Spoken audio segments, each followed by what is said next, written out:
राज्य सरकार जेहेतु गोटे तीरोट काल एवं चली आलू को लेकर गोटे जटिल परिस्थिति सृष्टि होती राज्य में ए वर्ष बोध हुए सर्वाधिक समय धरिकी लंबा समय धरिकी आलू समस्याटा लगी रहा।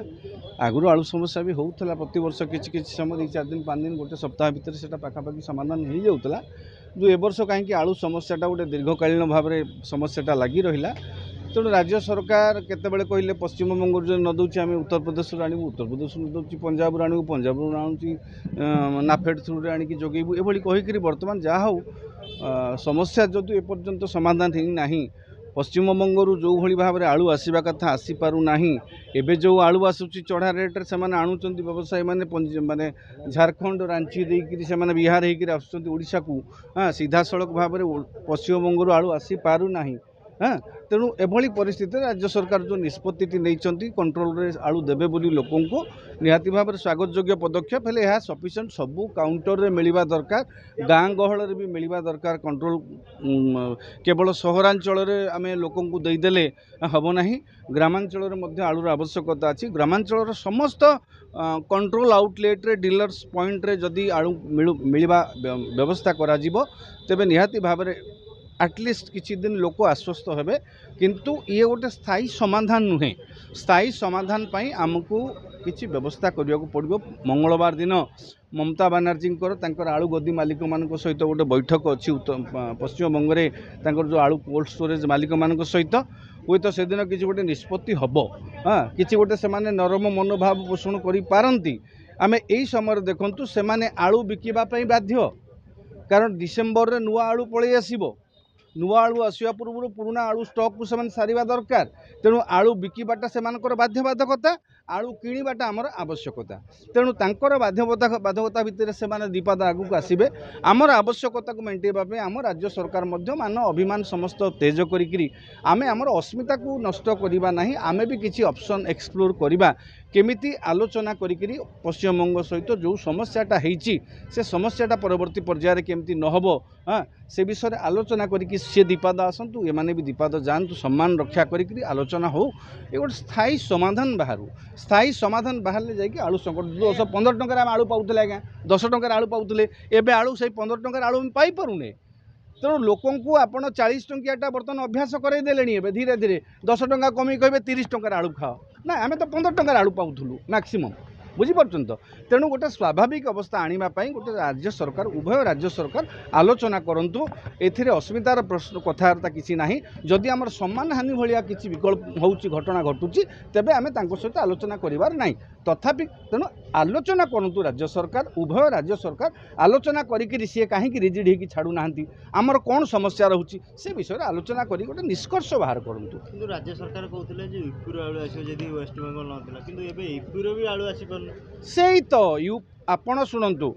गोटे समस्या समाधान करने आमे आउ गोटे बाट खोजिले से ही बाटर मध्य से भी समस्या होची सेठू भी आलू आसी पारुनी सेठी आलू आसिले एठी आलू लोक खाऊ नाहांती एठी आलू पची जाउची नष्ट हो जाउची तेणु आमे गोटे पर गोटे विकल्प खोजुथिबा ना मूल जगार जोठी समस्या रही से समस्या को केमिति समाधान करी स्थायी समाधान गोटे करवा से राज्य सरकार को अनुरोध करी एटा तो बेकार से अस्मिता कथा उठेइतिले आमे आनिबु नाही पश्चिमबंग आलू से अस्मिता रहू आमर सम्मान रहू किंतु जदि पश्चिमबंग सरकार जो मंगलवार बैठक पर किसी नरम हबार